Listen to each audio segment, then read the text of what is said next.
So welcome to Exodus 19, a nation married to Yah, with your host, Richard Massey.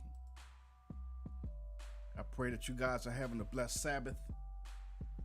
And I pray also that whatever you and your family are going through, that Yah gives you the strength to go through it. Today, we're going to be reading from Yirmeyahu 32. Yirmeyahu 32.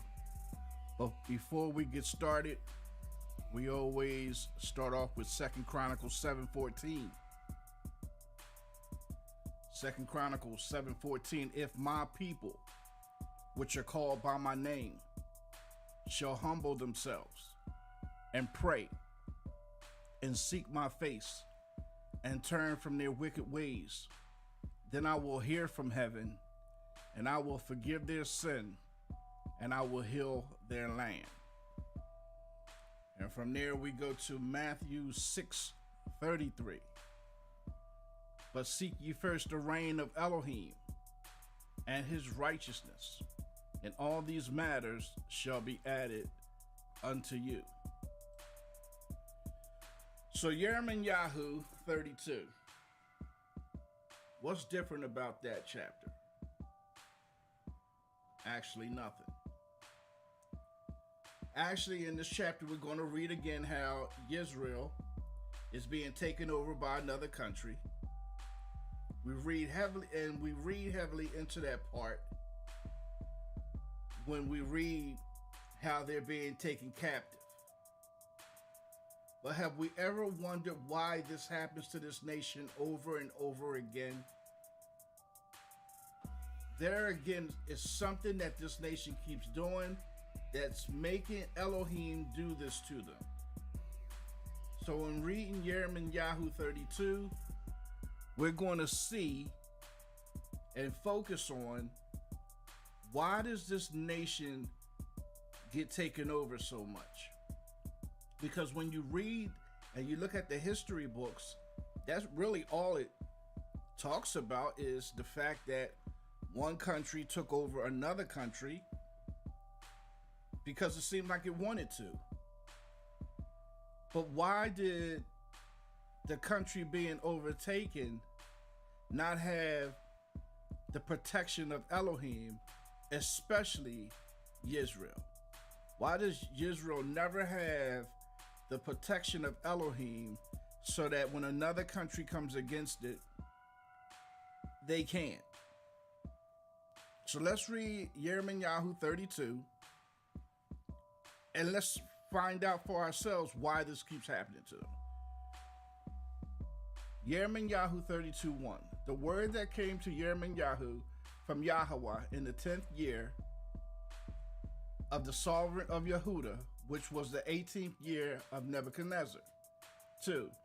Now at that time the army of the sovereign of Babel besieged Jerusalem, and Yirmeyahu the prophet was shut up in the court of the guard, which was in the house of the sovereign of Yehuda.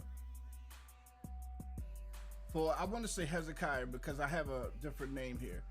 The sovereign of Yehuda has shut him up, saying, why are you prophesying, saying, thus said Yahweh, see, I am giving this city into the hand of the sovereign of Babel, and he shall take it. Because Yirmeyahu has been prophesying to them that if there's something that you need to change, and that if you don't change this requirement, this country's going to come and put you in bondage as a punishment.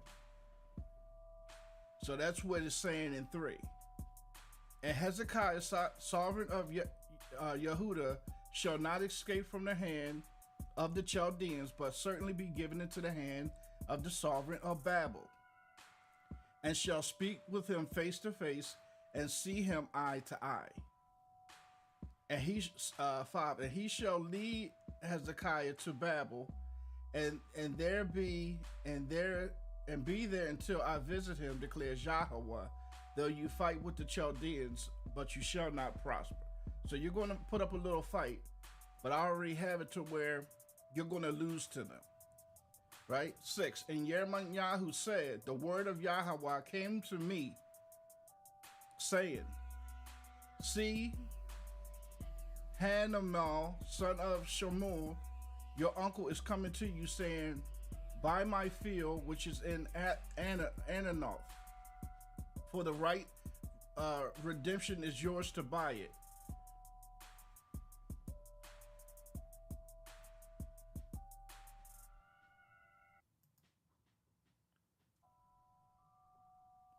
Oh boy, looks like I lost it. Looks like I lost my.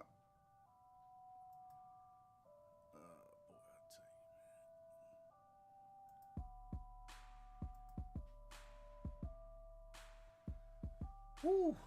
I tell you, these computers, man. These computers are something else, man. Sorry for the interruption. So 8. So Hanamel, the uncle's son, came to me in court of the guard according to the word of Yahweh, and said to me, please buy my field that is in Anathoth, which is in the land of Benjamin, for the right of inheritance is yours, and the redemption, buy it for yourself. And I knew that this was the word of Yahweh. All right, it's going to pick up. 9. And I brought the field which was in Anahoth from Namael, my uncle's son, and weighed out to him the silver, 17 shekels of silver. 10. And I signed the deed and sealed it, took witnesses and weighed the silver in the scales. Then I took the deeds of purchase that was sealed according to the command and law, and that which was open. 12. And I gave the deeds of purchase to Barak, son of Nariah, son of Meshiah, in the presence of Hamnael, my uncle's son, and in the presence of the witnesses who signed the deeds of purchase, before all Yehudim who sat in the court of the guard. 13. And I commanded Barak before their eyes, saying, 14. Thus says Yahweh of hosts, the Elohim of Yisrael, take these deeds, both these deeds of purchase, which is sealed, and this deed which is open, and put them in the earthen vessel, so that they remain many days. Forgive me. I know this is starting off slow, and we'll get to it. 15. For thus says Yahweh of hosts, the Elohim of Yisrael, houses and fields and vineyards shall again be bought in this land. 16. And after I given the deeds of purchase to Barak, son of Nariah, I prayed to Yahweh again. 17. Master Yahweh, see, you have made the earth, the heavens and the earth by your great power and outstretched arm. There is no matter too hard for you. 18. Who show kindness to 1,000s and repay the crookedness of the fathers into the bosom of their children after them. The great, the mighty El, Yahweh of hosts is his name. 19. Great in counsel and mighty in work, for your eyes are open to all the ways of the sons of men, to give everyone according to his ways and according to the fruit of his deeds. 20. For you have set signs and wonders in the lands of Mitzrayim to this day, and in Israel, you and among other men, and you made yourselves a name as it is this day. 21. And you have brought your people Yisrael out of the land of Mitzrayim with signs and wonders, with a strong hand and an outstretched arm, and with great fearsome deeds. 22. You gave them this land, of which you swore to your fathers to give them, a land flowing with milk and honey. And you remember this time when he brought them out of Mizraim, and they were in the wilderness, and they were heading toward their land of milk and honey when they crossed over into Jericho. That was the first city that they took over. So Yah was keeping up his end of the promise as far as that's concerned. 22. And they came in and possessed it, but they did not obey your voice, nor did they walk in your Torah. They did not do all that you commanded them to do, so you brought all this evil upon them. So this chapter is saying that the reason why Babylon came and took over where Israel was is because they turned their back from the commandments of Yah, Exodus 19, and they started doing what they wanted to do. Elohim was giving them the land because they were being obedient. But now because they're not being obedient, he's taking the land back. Right? So we're seeing, and we can focus on why things are happening today. That's why we start off each podcast now with Second Chronicles 7:14. Because today you might have families or you might have individuals who are humbling themselves and turning from their wicked ways. But we're not getting nations at a time doing it. And I think that Yah is the first social media platform. Because I think it's all about the numbers. How many, when Yah is telling them in Genesis to multiply, right? And to populate and to take over and to outgrow and be like the dust of the ground to where you can't count, and like the stars of the sky to where you can't number them. You build this community. I keep saying that we are tzedeks of righteousness. Our jobs is to turn the hearts of the children back to the Father. And I think it's a numbers game. If a nation is crying at the same time, if they're humbling themselves at the same time, if they're turning from their wicked ways at the same time, then he will hear from heaven, and he will hear our prayer. But until then, it's going to get bad. It's going to get very, very bad. So we see here in 23, a lot of preachers are saying that it's going to be okay. I don't think it's going to be okay. Because I don't think that we're going to address verse 23. And they came in and possessed it. So they came into the land of milk and honey, and he kept his promise. They came in, but they did not obey your voice, nor did they walk in your Torah. They did not do all you commanded them to do, so you brought all this evil upon them. 24, see the siege mounds. They have come to the city to take it. And the city has been given into the hand of the Chaldeans who fought against it because of the sword and the scarcity of food and the pestilence. And what you have spoken has come about. And look, you see it. 25. Yet you, O Master Yahweh, have said to me, buy the fields for silver and take witnesses, although the city has been given into the hands of the Chaldeans. 26. Then the word of Yahweh came to Yirmeyahu, saying, 27. See, I am Yahweh, the Elohim of all flesh. Is there any matter too hard for me? 28. Therefore, thus say Yahweh, see, I am giving this city into the hands of the Chaldeans, and to the hand of Nebuchadnezzar, the sovereign of Babel, and he shall take it. 29. And the Chaldeans who fought against this city shall come and set fire to the city and burn it, with the houses on whose roof they burn incense to Baal and poured out drink offerings to other mighty ones to provoke me. And that's the reason why in 29, the Chaldeans who fought against the city shall come and set a fire to the city and burn it, because of the houses on which when they're on the roof, they burn incense to Baal and pour out drink offerings to other mighty ones, other gods, to provoke me. So right here, they're breaking commandments 1 and 2.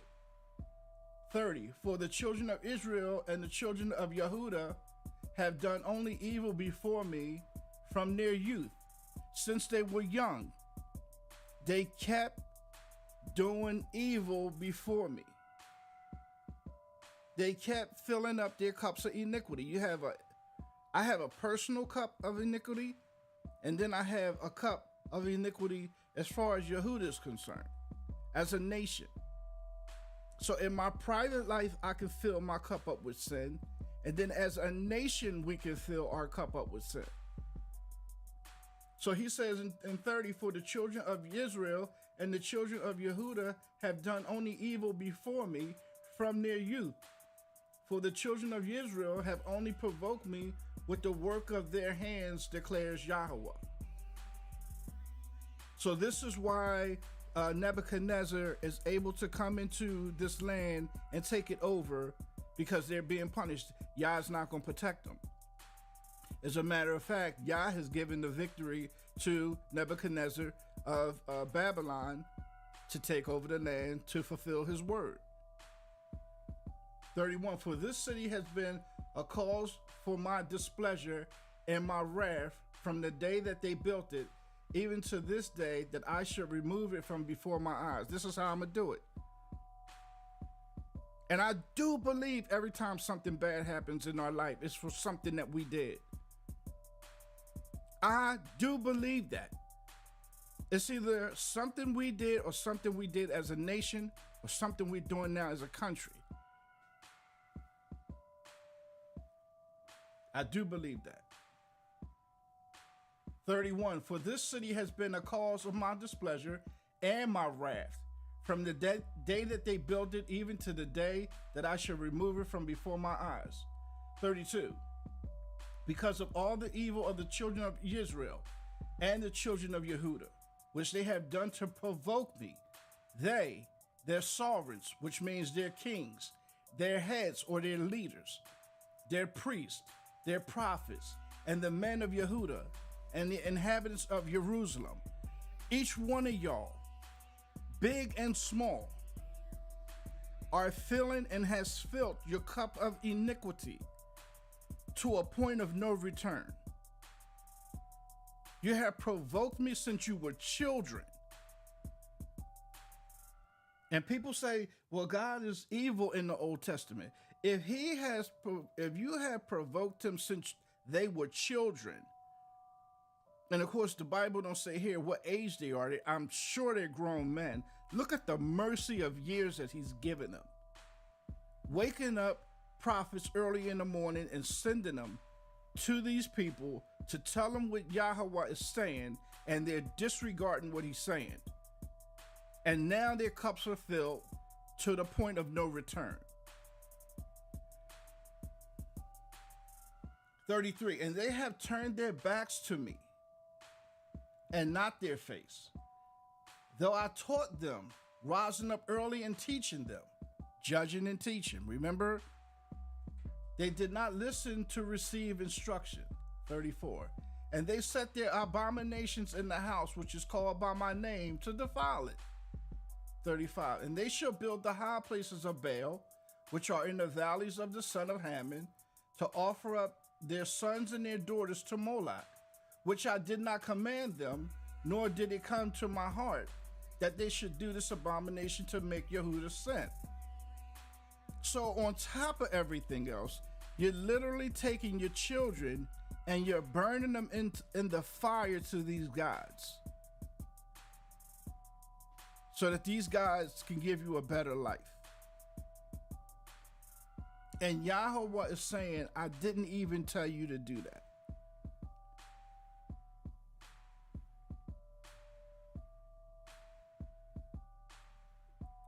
"36, and now thus says Yahweh, the Elohim of Israel, concerning the city which you say, it shall be given into the hand of the sovereign, or of the king of Babel, by the sword, and by the scarcity of food, and by pestilence." So he's naming 3 different ways that Babylon is going to bring down destruction on Israel. By sword, because Israel's not going to have enough food, they're going to have to give up. And by pestilence. right? 37. See, I am gathering them out of all the lands where I have driven them in my displeasure and in my wrath and in great rage, and I shall bring them back to this place, and I shall let them dwell in safety. That's down the line. Not right now. You're going to be taken captive. 38. And they shall be my people, and I shall be their Elohim. Now you start to see this different tone of mercy. Not right now, but down the line. Right? 39. And I shall give them one heart and one way to fear me all the days, for the good of them and of the children after them. 40. And I shall make an everlasting covenant with them, that I do not turn back from doing good to them, and I shall put my fear in their hearts, so as not to turn aside from me. So as not to turn aside from me. And to me, I think that this is going to be when Yahshua HaMashiach comes on the scene. Because one of the functions of Yahshua HaMashiach, other than dying on the cross for us, is to judge and to teach us and to show us how to turn the hearts of the children back to the Father, back to Genesis 12, not to the grace dispensation of grace, but to Genesis 12, back to covenant commandment. That's just my opinion. 41, and I shall rejoice over them to do good to them, and shall plant them in this land in truth, with all my heart and with all my being. 42. For thus says Yahweh, as I have brought all this great evil on this people, so I am bringing on them all the good that I am speaking to them. 43. And the field shall be brought in this land, of which you are saying, it is a wasteland, without man or beast. It has been given into the hand of the Chaldeans. 44. Field shall be brought for silver, and deeds signed and sealed, and witness be called in the land of Benjamin, and in the places around Jerusalem, and in the cities of Yehuda, and in the cities of the mountains, in the cities of the low country, and in the cities of the south. For I shall turn back their captivity, declares Yahweh. So you see this mercy, this tone of mercy later on that's going to come. And I believe that this is like talking about the last days when Yahweh comes back and he turns the heart of the children back to the Father, and he teaches us how to put the word of Elohim on our hearts. I've been listening to this guy, Dr. Darby, and he put this, he was talking about the flesh warring against the spirit. And I mean, sometimes, man, as a child of Elohim, you hear stuff over and over and over again, and you don't hear it until you hear it. And he's talking about how the flesh's job is to fill your cup of iniquity, right? It's to encourage you to, some things that you do that's wrong, that goes against the word of Elohim, some things really, really, really, really, really feel good. And I think the sins that we do that really make us feel good become a stronghold. Because we really know that the word of Elohim say don't do it. But because this thing feels so good, we kind of hold on to that like very long. Like we can get rid of a lot of things that we do, but this one thing that we do, we hold on to it for so long, and we keep doing it for so long to where in our cups it gets to a level of a stronghold. And like the Pastor Darby was saying, it's not that a stronghold can't be defeated, but it becomes very hard. And to me, one of the reasons why it becomes very hard to get rid of is not just because it feels good, but I really kind of don't want to let it go, even though I'm praying against it. So maybe in my intellect, in my spirit, in my wisdom and understanding, I can one day comprehend that this thing has to be dropped from what I'm doing. Because like I'm understanding it, I have to understand it my way. Once it gets to where it becomes a stronghold and you keep pouring in there and you passing that point, the very top of the cup I look at as the point of no return. And if there's something I'm doing that passes the point of a stronghold, because I think Yah knows that I like it. And I think that Yah knows that I really don't want to kind of sort of let it go. So I'm kind of fighting him on it. And he sees that I'm fighting him on it and I'm acting like I really don't want, I'm saying I want to let it go. But he knows, because he can see my heart, that I really enjoy this dirty that I'm doing. And I keep doing it. And I pour a little bit over this stronghold and it's getting closer to the top. And it gets to the point of no return. And we all, I think, have a different measure according to Yah, depending on how much he has to deal with us on something. Like when he's saying that I've been dealing with this situation with you since you were young. I think that's when he gets to that point to where he said, you know what, I'm done. Conversation with me and you is done. Judgment is coming. So I'm dealing with some things in my life, some feelings in my life that I don't want to become a stronghold. And I hope that you understand what I'm saying, to where you start. That's why the Bible said we are supposed to examine ourselves daily. Because I wonder, this is my personal experience. This is my second marriage. And even though I read the word of Elohim,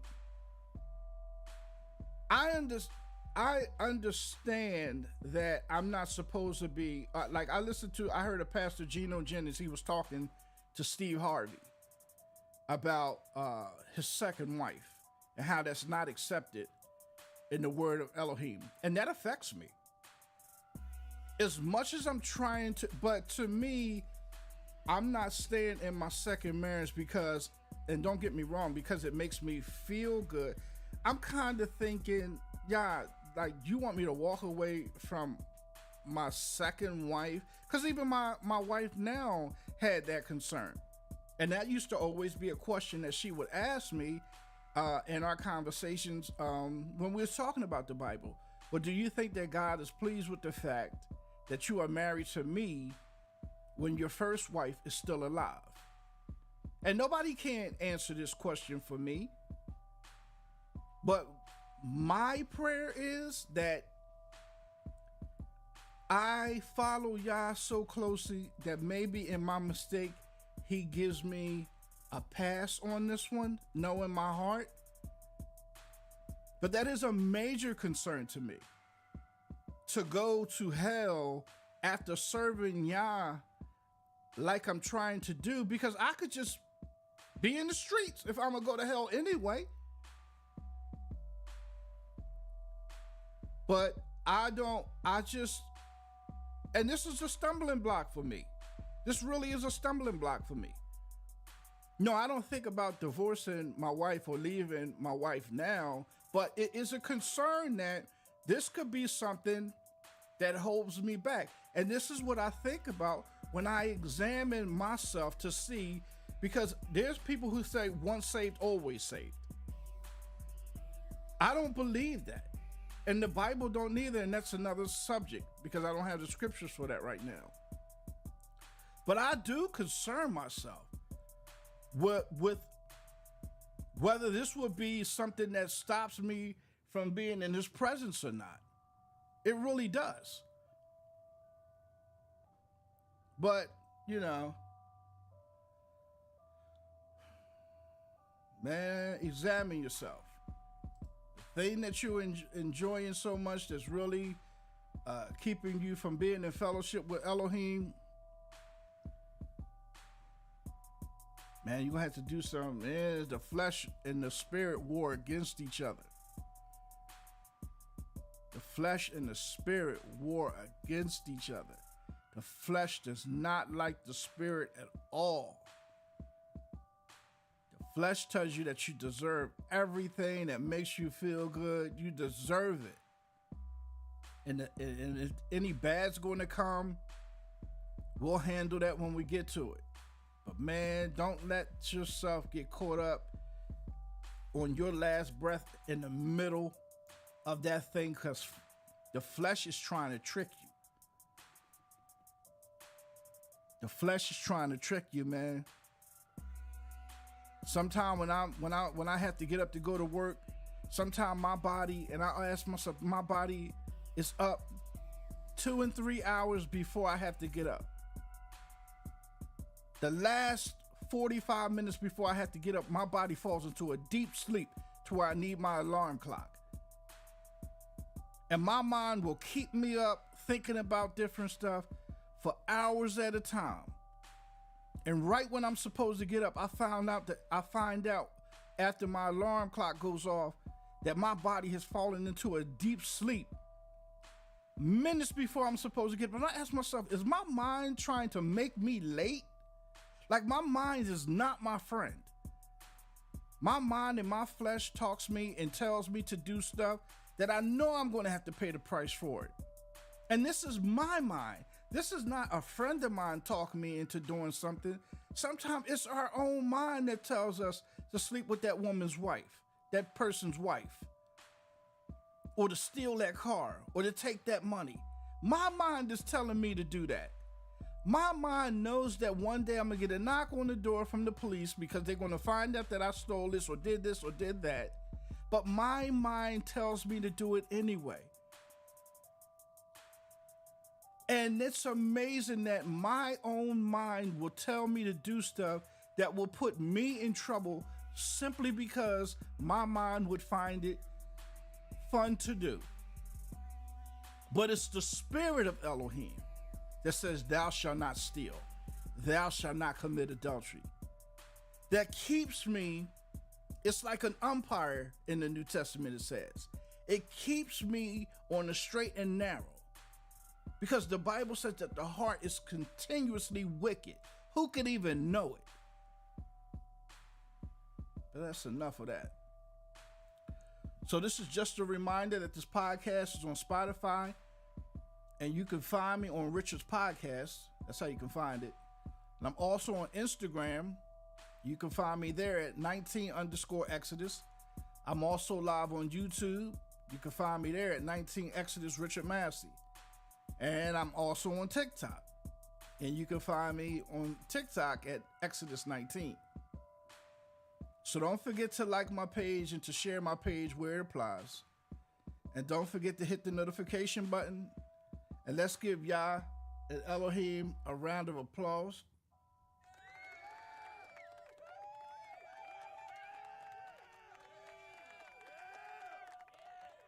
Because they are worthy to be praised from the rising of the sun until the going down of the same. So don't forget to hit the notification button. And don't forget to subscribe as well. And a shout out to Mr. Turner for my background music. And I'm going to say this, and I hope this don't affect my numbers. I see some people watching. You still won't give me a thumbs up or a thumbs down. You still won't comment. But I'll take every one person that I can get.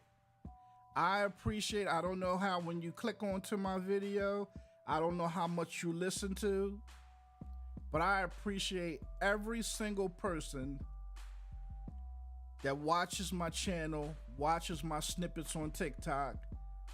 I appreciate you so much. You don't even know. So have a blessed day. and shalom.